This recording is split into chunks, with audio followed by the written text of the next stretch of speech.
James from Sky Sports News. Go ahead, James. Hi, Chris. Hi, man.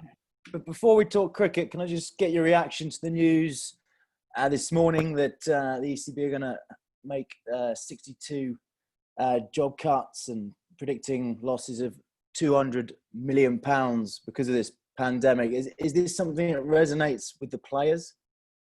Yeah, of course it does. I think it's incredibly sad news, really. There's a lot of people behind the scenes at the ECB that work incredibly hard and are important cogs in the wheel. So, I think the current climate that we're in with the pandemic and stuff, obviously these sort of things are bound to happen, not just in cricket, in all sports around the world. So, of course, it's a sad time to see people that have obviously probably had jobs with the ECB for a long period of time and put in some seriously hard work. Are obviously going to, lose certain roles. So, it does resonate with the players, and we obviously feel that impact. And I think there's also, I know it's obviously a negative seeing that happening, but we're also very fortunate that cricket has gone ahead this summer. And that figure of 200 million could have been a lot worse. So I suppose that is the only positive out of it, really. Yeah, does it hit home then just how important it was that the West Indies, Pakistan and Australia agreed to tour? Yeah, most definitely. I think we obviously thank them greatly, really. The fact that they took the effort to come over into which was unknown waters for them, I suppose. Coming across when no one really knew what cricket was going to look like in a bubble and that sort of thing. So really, thankful for them coming over and getting cricket on our shores has been really important. And finally, from me, in terms of the cricket, you do have an opportunity to end this very strange international summer on a high with a winner-takes-all game against your biggest rivals, who you seem to have the advantage over, both in terms of your wins, but also mentally, perhaps. Do you think there's a bit of a fragility there for Australia when they get close to winning? I don't know. I think we look to go into each game and play each game as it comes. We obviously played against Australia a hell of a lot over the last few years, and we've obviously got a record in white ball cricket against them, most recently probably. But we know how dangerous they can be. They're obviously a good side. They showed that in a couple of occasions this summer, but also last summer and during the World Cup. How dangerous they can be as well. So I think we'll obviously reassess, look at what we can do to try and beat them tomorrow. But we'll obviously look at the positives and take the positives from the last couple of games. But also there's probably a few things that we need to work on as well ourselves. So of course we obviously look at the opposition, but we also try and stick to what we know we can do really well. Thanks, James. We'll go Sheila and then Rory, please. Good morning. I believe it's a fresh pitch for the game tomorrow. Could you describe what the first two have been like for everyone who hasn't been able to get out there and bat on it? Yeah, the first game, it was probably still a little bit too paced, but it was actually a pretty good wicket. By no means a 400 pitch or 350 pitch, but I think a 280 score or 290, whatever it was probably around about a pretty good score, but probably around about par. And then obviously the other day, it definitely slowed up. Obviously it was used, it took a little bit more spin, and certainly slowed up as the game went on. And then the ball obviously roughed up as well, which meant that there was a little bit of reverse on offer for the bowlers. So tricky to bat on, in particular second game. But the new wicket looks pretty good, looks pretty flat. The boundary looks a little bit short to the one side. So it'll definitely be different to the last game. We'll, whatever team adapts quickly will probably come out on top. Thank you. Okay, Rory, please. Chris, we're to sort of revisit how James started there. We're not a million miles away from sort of central contract time of year. With the news today, with the redundancies that are coming, would you anticipate that the players are going to have to take their share of this pain? Potentially. I think there's nothing that I've heard as of yet. I think obviously at the minute, everyone's got their head in cricket. Obviously a really important game tomorrow, so a lot of focus goes into that, and obviously a lot of focus gone into the whole summer being in the bubble and stuff. But obviously since that the pandemic struck, there was obviously that donation made by players at the beginning of the summer. That hasn't really been discussed since. We haven't been spoken to from the ECB or the hierarchy at the ECB. But I think in the current climate, like you say, with contracts around the corner, I think you're just supposed to have to expect anything really at the minute. Obviously we've heard what's going on elsewhere at the ECB, so I think we just have to wait and see what happens. As players, I don't think you're not going to sit here and say that we're exempt from it. You just literally have to wait and see what the hierarchy have got planned. And on cricketing matters, I don't know how much this 5-year unbeaten record in one-day cricket at home means to you. And I suppose it's harder to look in that wide span of time, but it's a hell of a remarkable achievement really for an England side, and presumably a real motivation to keep it going. Yeah, it definitely is. I think it just shows how well we've played over the last 4 or 5 years, as you've said there. To have not lost one in that time is an incredible achievement. Of course, you want to keep that going. I think it's the more important. You just want to win this specific series rather than maintain that record, I suppose. Obviously, whenever you're playing against Australia, you want to win. There's always enough on the line as it is playing against them. And I think it'd be really good for us to finish this summer on a high, hopefully. It's been tough for everyone involved, obviously, you guys as well. And it's just been great to get cricket on the screens for people to watch. And, for us as an England team, we've had some really good success as well. So it'd be really nice to finish on a high. Come on, cheers. Thanks, Rory. John and then Dean, please.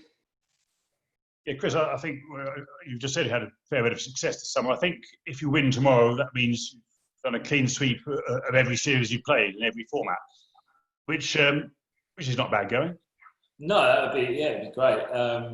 I think, as we've touched on earlier, the fact that we actually got some cricket on this summer is it's just a bonus. At one point, it didn't look like there was going to be ball bowled, so great to everyone for making that happen. But yeah, I think as a team to have performed the way we have, in the environment that we're in, obviously with the bubble, being away from friends and family, it certainly has had its tough times. But the team's pulled together and played some really good cricket, and that's obviously the most important thing for us to when we're out there, we're performing as well as we can, and we've certainly done that, which has been brilliant. How do you sort of assess your contribution this summer? Yeah, I'm pretty pleased with how it's gone actually. Looking at the start of the summer with a full squad and battery of fast bowlers, I wasn't too sure how much cricket, or particularly Test cricket, I was going to play.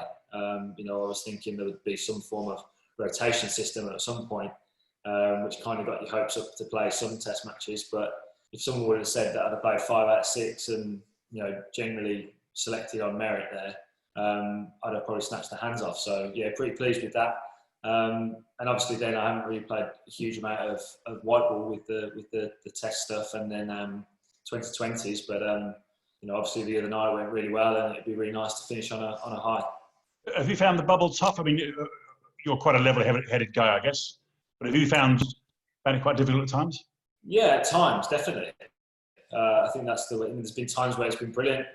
You obviously, particularly when you're performing well and you're around the team and we're winning, things are really good. And then obviously there's times when you're not playing so well, or you have a bad day, and it's hard to get away from. You're constantly looking at the pitch, which can be tough at times. You're obviously away from friends and family, which also has its reasons to make it hard as well. So there's definitely been periods where you wish you could get away from the game and get back home and see friends and family. But I think we've all stuck to the task really well, and I think it'd be nice for us to finish on a high. But I think everyone has done a great job this summer. Okay, we'll finish with Dean and then Gideon, please. Yeah, hi Chris. I know you asked about Australia's possible fragility, not being able to get over the line, but conversely, what does that say about kind of your team's ability to get over the line from anywhere? And I just wonder whether you kind of feel as though over the last 4 and now 5 years that you've kind of built up this body of work that's a little bit fearful for other teams, that says, look, no matter how far ahead of us you get, we might just rein you in. Yeah, I think that's right. I think we've earned that respect, I think, across that 4 or 5 year period. I think teams do realise that we can potentially win from any position, and the game's not done until they get over the line. So, we've obviously found that in this series, and, it was also the case in the T20 series. I think, we've earned that respect, I suppose. But I think within the dressing room, we've got that character and belief that we can win from any position. I think a few years ago, we felt that we could probably only win from that position with the bat, chasing, whereas now I feel that we can do it with the ball as well. I don't really see why that could change. I think we're in a great position as a team. I think there's been times in this series where we feel that we haven't played our best cricket across the 2 games. So we're hoping that we can put in a full, big performance tomorrow and put it all together, because there's certainly areas of our game which we feel haven't been quite as sharp as they would like them to be. And how about your own role in that? Obviously, you talked about the ball rather than the bat, and it was you and Jofra that really kind of brought things round on Sunday. How do you feel about your kind of position in that one-day team, over 100 games now, and I guess producing the goods consistently? Yeah, it's again, I think sometimes I have to pinch myself, really. I feel like 100 games at the start of my career was probably a million miles away, and didn't feel like it was even possible. So I still feel grateful to have the opportunity, and I've worked extremely hard at my game and my skills to make sure that I'm a part of this team. It's certainly not an easy team to stay in and break into. So really pleased with how it's gone, but I try and take one game at a time. I think I've said that many, many times to you. Try and stay in the moment. Don't look too far ahead. And the other night was brilliant. I think it was a different role for us to play, to obviously come back and try and attack and take some wickets, rather than obviously holding a few overs back for the death overs. It's a completely different, game completely, really, in comparison to a normal ODI. So, really pleased the way we pulled that back and kind of took the attack to Australia and put them on the back foot. I think it was the only way we were going to win that game. So, really pleasing. And just a last one from me. Sorry, Danny. I know you talked about a little bit about contracts. As far as I'm aware, the England central contracts are completely separate to kind of ECB staff, and therefore are not kind of involved in this kind of cost-cutting exercise. Do you, for your own kind of feeling, do you think that if the players weren't affected in any way by the reductions, that would sit uncomfortably with you? I think it's a situation where, like we had at the beginning of the summer, where obviously we were impacted, or the ECB was impacted, massively right at the beginning. And obviously there was those numbers shouted out that if there was no cricket played, we could potentially lost, I think it's over 300 million or something. But I think it is a situation where I think we have to sit down as players and see what happens with regards to these contracts coming up. We'll obviously know more in the next few weeks. And then obviously I think we reassess at that point.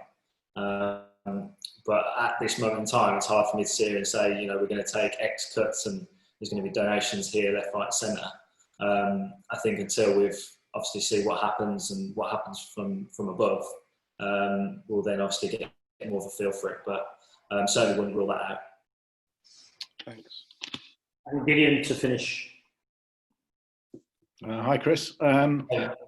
It'd be a strange summer if the only headlines Steve Smith made were getting hit by one of his own men in the nets. So if he plays tomorrow, and the vibe seemed to be from Australia that he might, are you very wary of, as a side of the impact he could have? Yeah, I think we are. I think we know he's a world-class player. We've been on the receiving end a few times, obviously, from Steve's performances in the past. So, yeah, of course, we know he's a world-class player and he can affect games. But at the same time, it can be tricky coming in, having not much cricket under your belt, and having to perform from ball one in a decider. So, we'll see. We'll obviously prepare for him to play. And if he does, we obviously have our plans for him, as you do for any player. But of course, we know he's a world-class player, and I think Australia would obviously love to see him back. Okay, thanks everyone. Have a good afternoon. Cheers.